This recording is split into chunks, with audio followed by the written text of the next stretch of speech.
Right, hello ladies and gentlemen, it's the one I've been waiting for.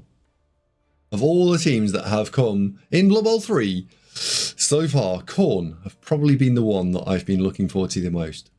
So, we're going to dive in, I'm going to walk you through how to build your team, what's on a team, how to develop a team, how to set up a team, how to defend with a team, how to play a team, what the inducements are, anything you can think of that's Khorne related, I'm going to cover it for you. So, first of all, what are Khorne? Khorne are a strength, chaos, kill stack type team, really, and they have a tremendous amount of frenzy.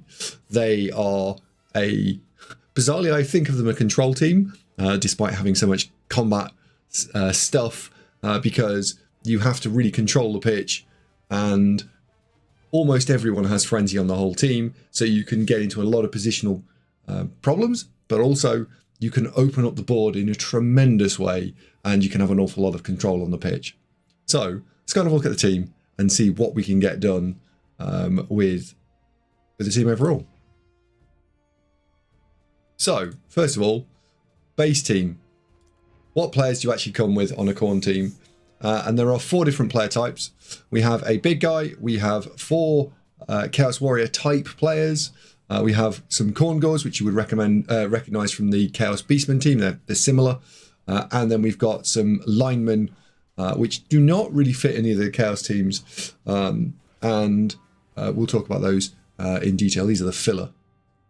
So, first of all, this absolute unit of a player is the Khorne big guy. You only get one of them. Movement 5, not particularly slow, not particularly fast. Kind of standard for a big guy. Strength 5, absolutely standard for a big guy. Agility, if you really want to dodge with it, but largely irrelevant. No past that, don't care. And AV 9+. So it's a bit like a Minotaur, really, in terms of its base stat line. However, unlike a Minotaur, it has both Claws and Mighty Blow straight out the gate. So with that combination of skills, it's going to mean that you are going to be able to dish out the damage fairly easily. So you're looking at 8+, 7+ to remove players consistently. And because you've also got the frenzy skill, you should be throwing, you should be minimum throwing 2 dice, but ideally you should be throwing 3 dice blocks and blitzes with this player. So you're looking at something like a 70% knockdown into 8+, 7+ to get removal. So a very strong player. Sadly, you only get one of them, but they are absolutely tremendous. Next, we have the Bloodseekers, and I've given this guy the legendary cosmetic you'll get from completing the Blood Pass. All my Bloodseekers will have these because I think they look absolutely ace. Stat line wise, we are basically looking at a Chaos Warrior here. So 5, Strength 4, and Agility and past stats we don't really care about. And then he's got a good chunk of armor. He also comes with wicked little horns, look. But the key skill here, unlike a Chaos Warrior, he starts with a frenzy skill, this guy. So he's throwing 2 dice block into 2 dice block, hopefully, a lot of the time. Which means that you're going to get more hits, and therefore you're more likely, once you've added a few skills in, to start dishing out the damage a lot earlier. So you can start to see maybe a little reason why this team is a little bit more punchy than some of the others. So that frenzy skill does mean that the player costs a little bit more than the Chaos Warrior. Base Chaos Warrior is 100k. You're paying 10k for the requirement to have frenzy on him. You'll have 4 of these guys, and you will absolutely be looking to try and take all 4 as quickly as possible. Then we get into the support pieces for the team. So we're allowed 4 Khorne Gores. I've pimped this one out as well, and these are basically Beastmen. So they have the exact same stat line as a Chaos Beastman. So far, very similar to the Chaos team. But you are only allowed 4 of these rather than Beastmen, where you can have as many as you like. So 6, 3, 3, past that 4+. Maybe these are your best passes on the team. In fact, no, they are the best passes on the team pretty much. An AV 9+. And then in addition to the Horn skill, which Chaos Beastmen get, this guy's also got the Juggernaut skill. So that means that if you blitz with this guy, then you can guarantee to push something back, whether it's, it's got stand firm, and also a both down result on a blitz is not a turnover, it's turned into a pushback result. So these guys, bizarrely, can actually become your blitzers because of the Juggernaut skill. It supports that. And when I will cover what skills to take on the different team, or on the different players later. But the Juggernaut skill is very, very useful, especially early on, to give you a bit of control on the board, while the rest of your team with Frenzy is running all over the place. So these guys typically are your blitzers and also your ball carriers. It's a shame we only get 4 of them. So that would mean you've got currently a maximum of 9 players on the team. You've got the 1 big guy, the 4 strength 4 things, and then 4 of these. So we're going to need to put something else on the team. That's the filler here. And these are the Marauder linemen, Bloodborne Marauder linemen. As you can see from the armor profile of this guy, protecting himself probably not top of the list of priorities for this chap, and that's borne out by the stats. So movement 6 again, so bang average movement with bang average strength, bang average agility, a pass stat of 4+, same as the Khorne Gores, but unfortunately a AV stat which is absolutely terrible. So he is 8+. So these guys tend to get removed from the pitch fairly quickly. They do have a couple of good points. They are only 50k each, so they are, Skaven line rat costing. So yeah, that's okay. So replacing them when they die is not that painful. But they also start with the Frenzy skill.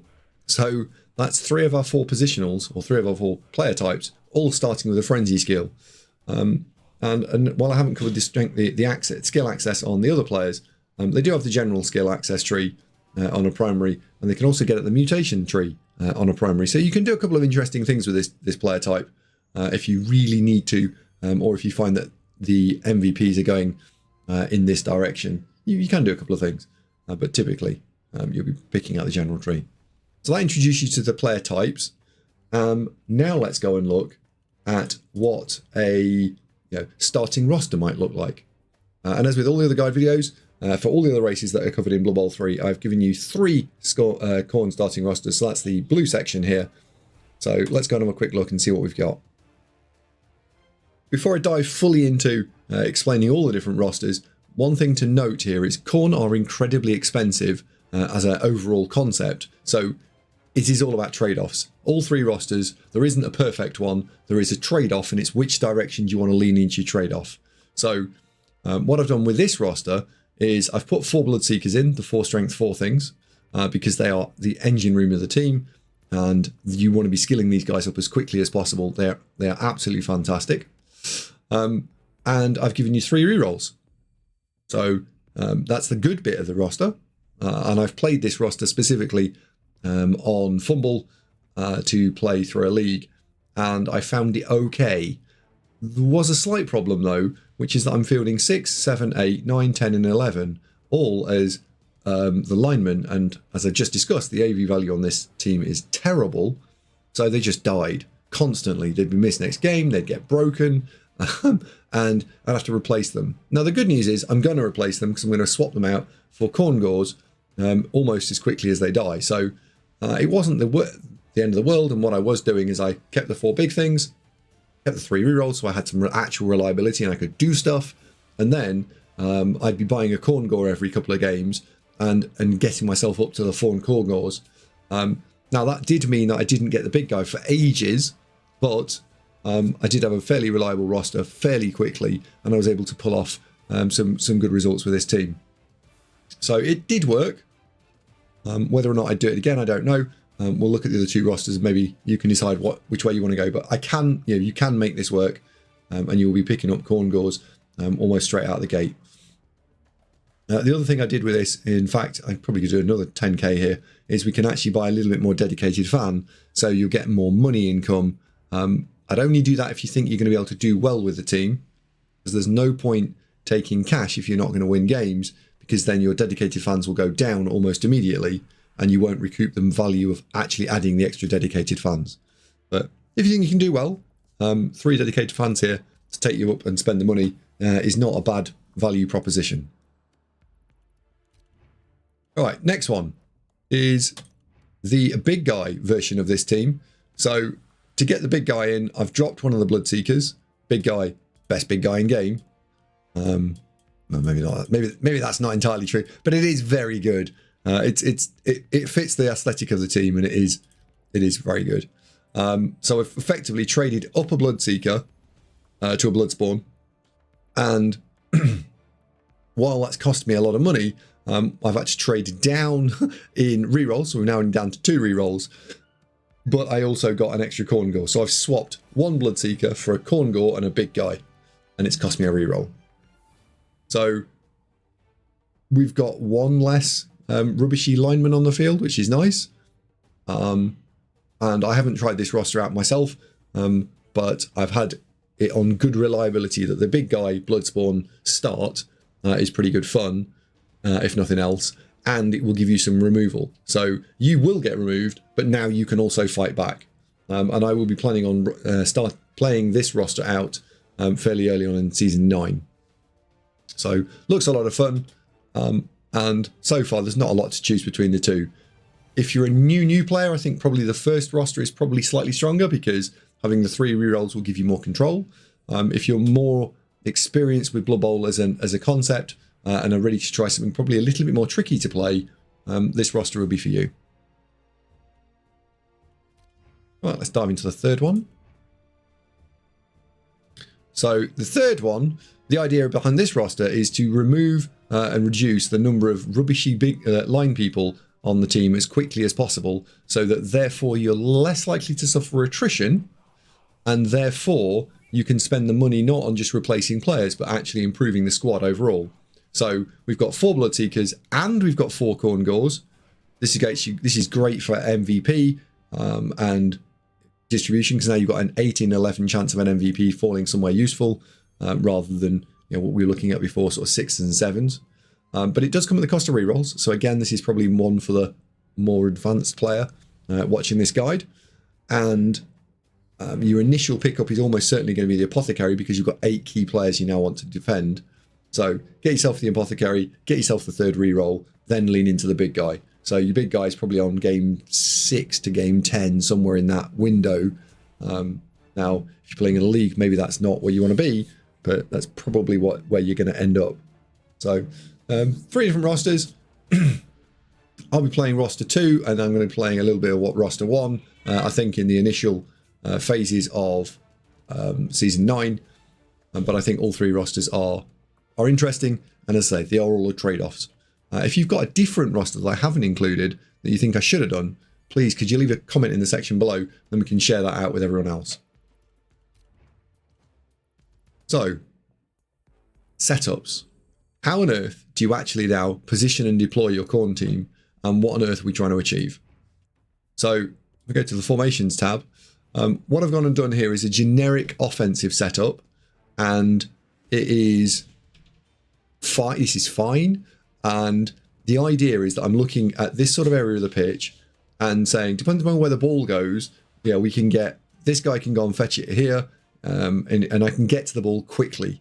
So that if the ball goes into my left corner, this guy will be running towards it, and then this guy goes and fetches it.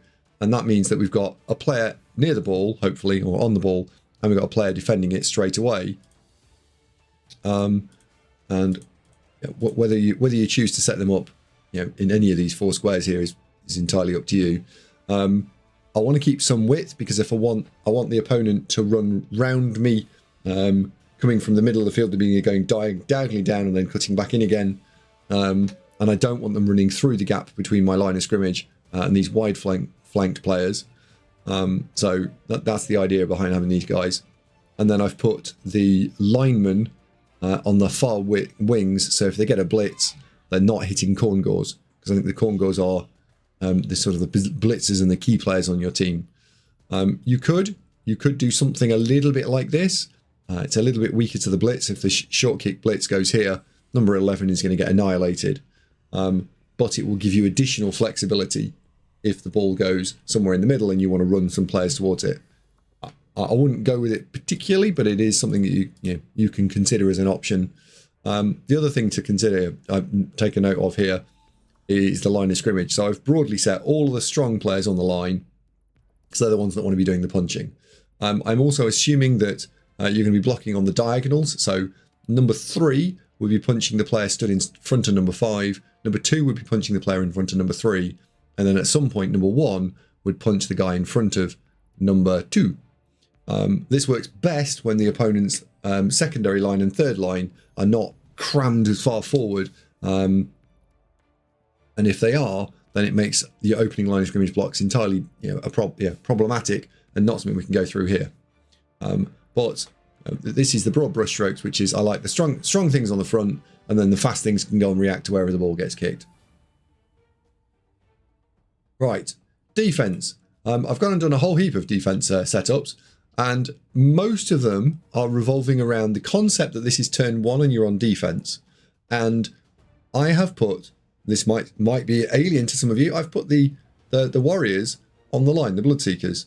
And the idea behind putting the Bloodseekers on the line of scrimmage is that unless your opponent is really dangerous, perhaps big guys with mighty blow dangerous, I am prepared to suck up some extra hits on the Seekers so that we don't go down players, because otherwise we've got to put the linemen on the line, and the linemen have a 17% removal chance once they get knocked over, and let's call that it's 1 in 6. You're going to lose a lineman, so every second drive on defense, you're down a player before you started. Right? Imagine that 50% of the time you're just going to be down a player.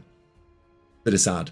So you want to have some resilience, and Khorne, they're a control team ultimately. I mean, they are a combat control team, but you want to be holding on to all these players. So if you can possibly cope with putting the strength things on the line, then you should do so. What I've gone and done here is created an L shape on this corner and an L shape on this corner, just sort of hold everything together and make it a nice defensive block. It's no good for blitzing, but you're not very fast. Your idea in turn 1 is you just mitigate incoming damage. Now I'm going for a wide setup. This is interesting if you think your opponent really wants to dive past you. And this is of course this is the non-frenzy version. If your opponent's got a frenzy, then I would absolutely mean that you've got to change this slightly, and you've got to do this sort of chevron approach on the outside so you don't get surfed. But if there's no frenzy, then you can do a nice flat wide line here. What this can do is it can force your opponent to be wide. Well, of course, if they're wide, then your frenzy player, they're more spaced out. And if they're more spaced out, getting your frenzy stuck in is better. So this is the exact opposite of the first setup. And this is probably for the slightly the hybridy teams and the elfy type teams that you'll be going for this sort of setup. The first setup is against this big strong bash teams.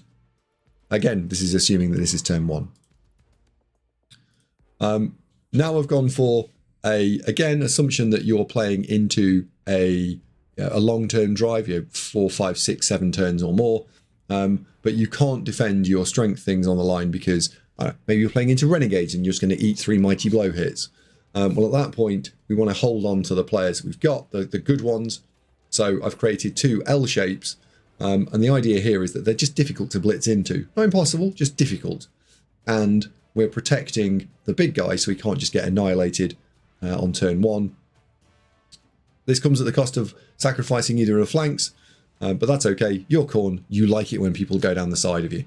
So this is again fine if you're playing a long format drive where there's lots of turns to play, but you can't necessarily defend the line of scrimmage very well because they are another big strong strength team. And then this one you might not have seen before, and this is I've called it an anti-2 turn, but actually really it's sort of an anti 2-ish turn. So turn 2 or 3 turn. Now, before we look at exactly the reason, the players and where they are, we're going to try and understand the reasoning of this. And the idea is that Khorne are fairly slow as a team. They've got movement 5, movement 6 players. If the opponent runs past you, you are going to struggle to get back in front of them based on pure raw movement. You're also going to struggle to get past in front of them. If they've run past you, you've got to get back in front to stop them scoring because you can't cut corners. You're an agility 2, you're an agility 3 team, or in cases you're an agility 4+ team. So you are going to want to make sure that they're in front of you. So the basic premise of this setup is that when they have finished their first turn, maybe turn 6, turn 7, whatever it is, they are still stood broadly in front of you and you can just deal with a two-dimensional problem. It's in front. So we have gone for a slightly spaced out two-layer strategy so that you can then deal with them. It won't in itself stop a two-turn. It will just put you in the best possible position to be able to respond to whatever your opponent did. There are lots and lots of square variations that you can change around here.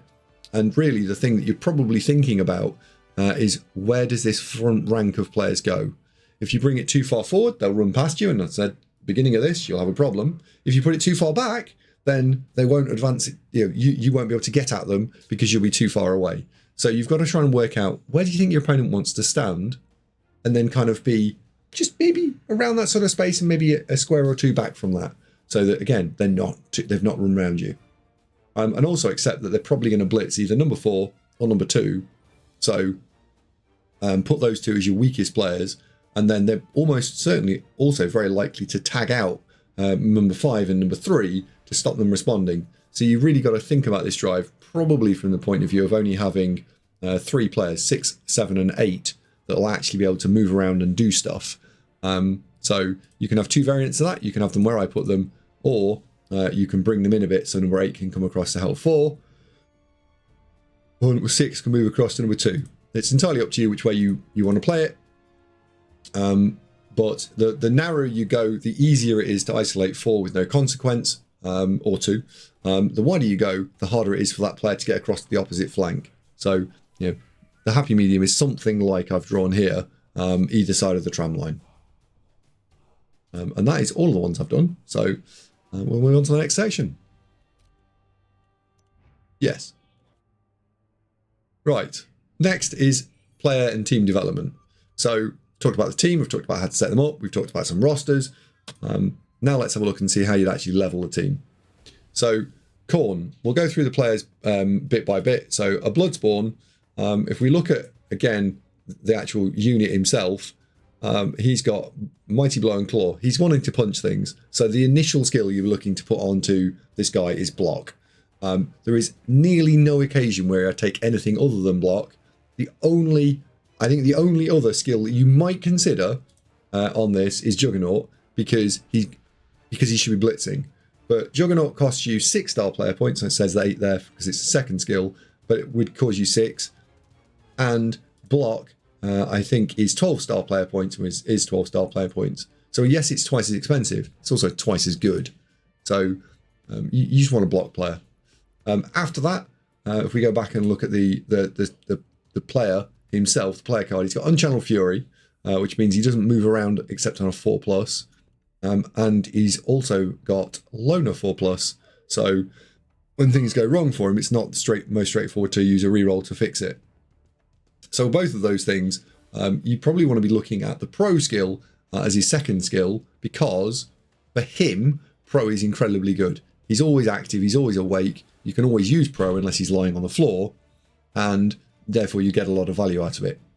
Problem with this is he's already very expensive. That's 200k for just block, be 240k for Pro, and then we need to probably also think about guard very early on as well, because you'll get stuck into the middle of things and you want to be inflicting guard on everyone else.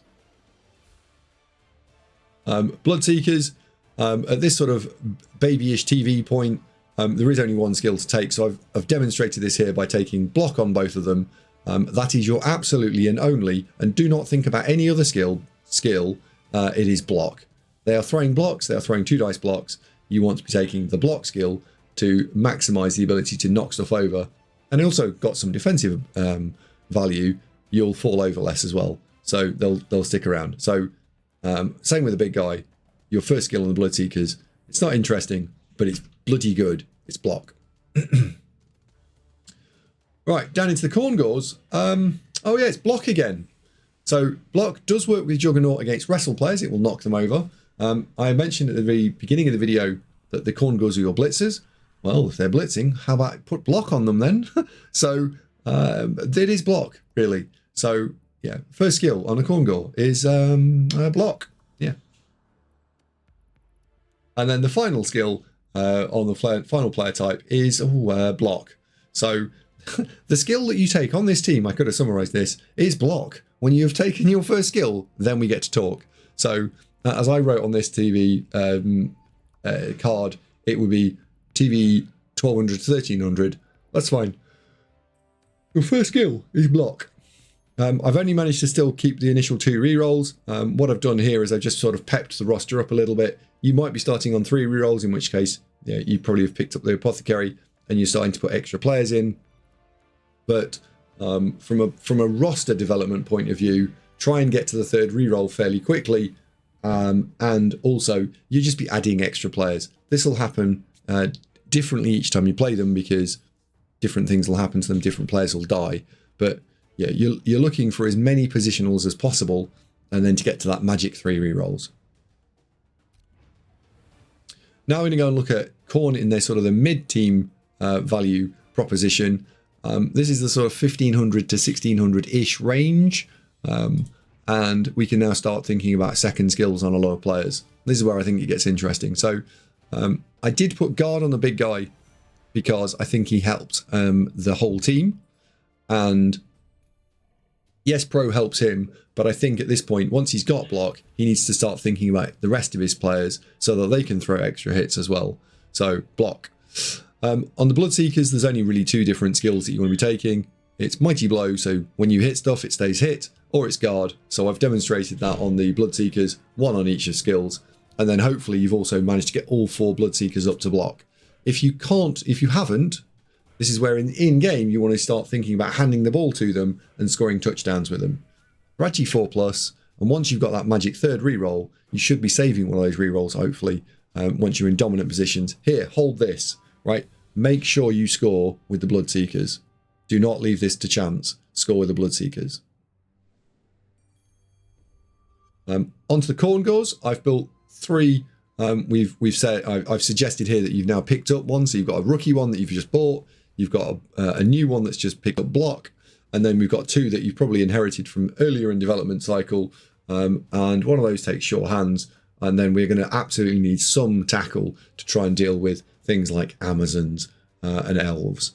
So I've tried to sort of develop this. So the idea that this Khorne Gore is a blitzer, he is picking up block tackle. And then you got yourself a slightly more reliable ball carrier. At this point, if you've got linemen that have survived, then block is still the way forward. And you can also just random in the general tree.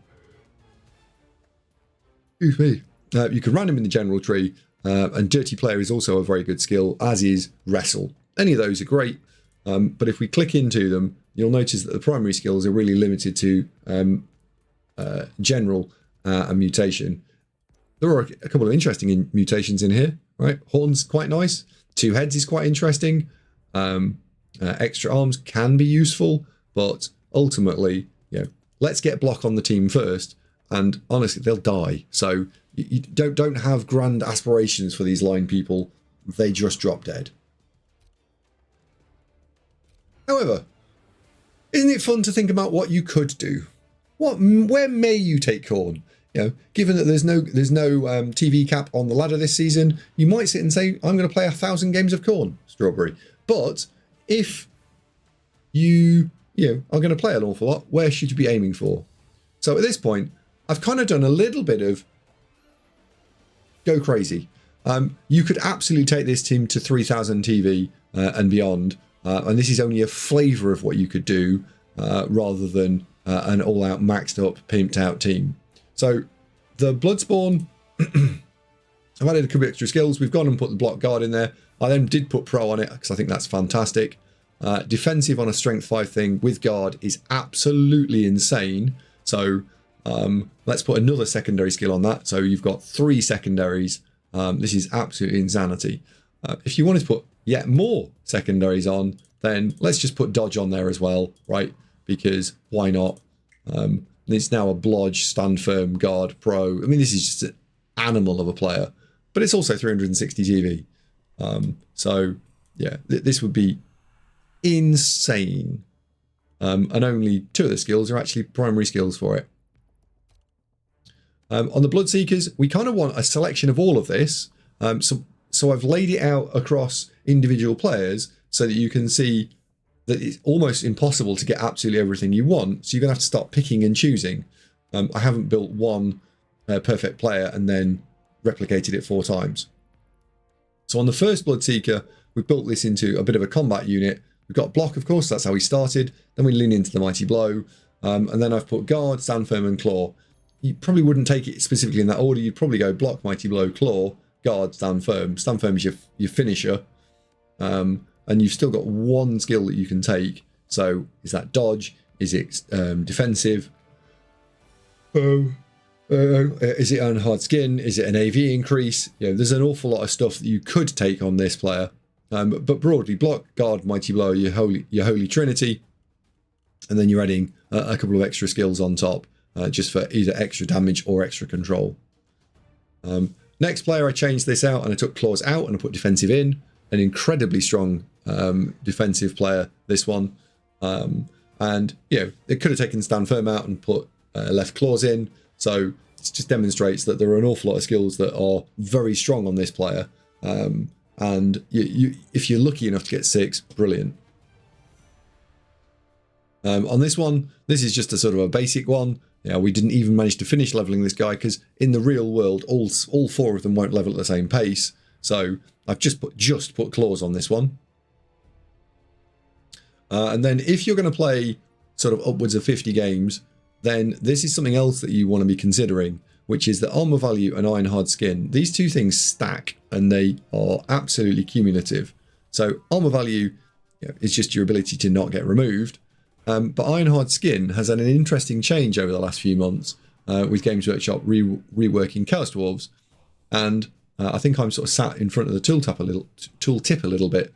Let me see if I can move out. No, not that way. Out of the way. But broadly, iron hard skin is suggesting or saying here that no armor modifiers can be applied to this player. So if you increase the armor, now you're really survivable. And I'm then saying, and now I've increased my armor, no one can modify it with either things like claw or mighty blow. So you're just going to stick around. That doesn't mean to take away from the fact that you need to take block, mighty blow, and guard. Of course you do. You need to take those skills, but that as a combo is also absolutely incredible. Your 6th skill at that point might be you might take 2 with claw and 2 defensive, and then you've taken no stand firm, which is a shame.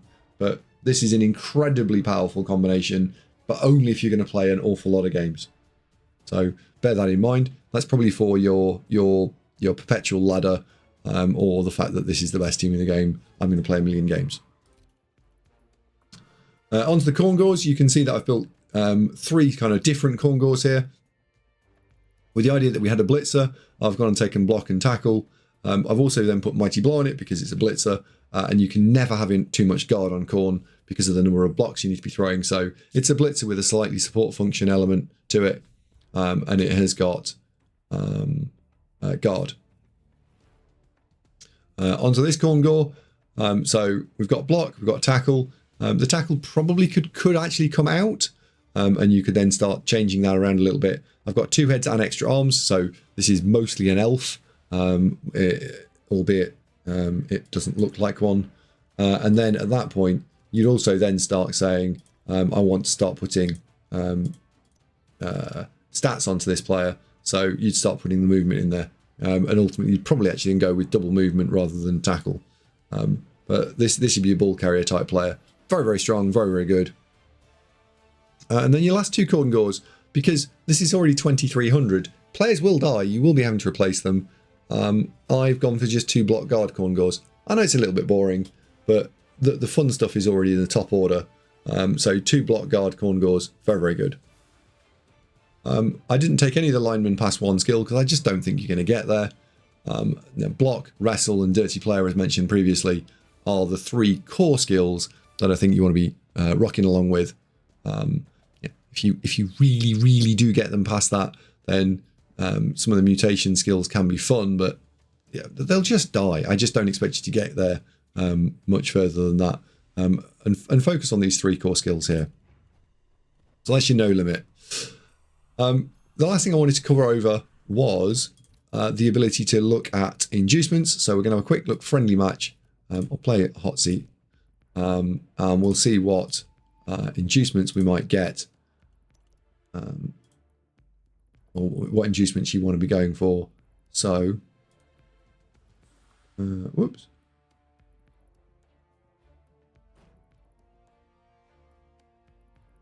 He says, no, I'm not being able to get back. I managed to get this back to work perfectly fine just a second ago.